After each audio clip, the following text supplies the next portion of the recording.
Good morning sa inyo mga tukling ano. At time check tayo. 7:50 AM.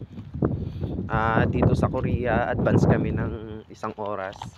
Nasa 6:50 pa lang siguro ngayon diyan sa Pilipinas. So, papakita ko lang sa inyo yung trabaho namin dito. Ito pala yung nilalatag naming Tashima. Ayan. Kunti lang nilatag namin kahapon. Siguro naglabas siguro yung sa panahon. Weather forecast ba yung mga ganun na mahangin ngayon.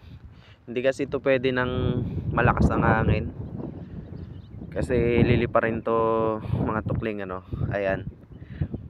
Kapag sariwa makapal yan tsaka malapad. Kapag natuyo yan medyo kikipis pa yan, tapos ninipis na parang papel. So ayan, kunti lang nilatag namin ngayon. Pag marami kaming nilalatag, abot yan hanggang dun. Parang nasa 1 hektarya din siguro to.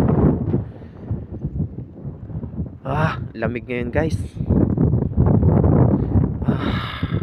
Lakas ng hangin, kaya siguro hindi kami naglatag kahapon. So ayan yung dagat dito diyan ang dalahan ng Tashima, tapos diyan na pinipick up ng mga sasakyan.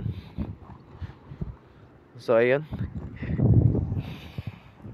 ito yung amo ko guys Good morning.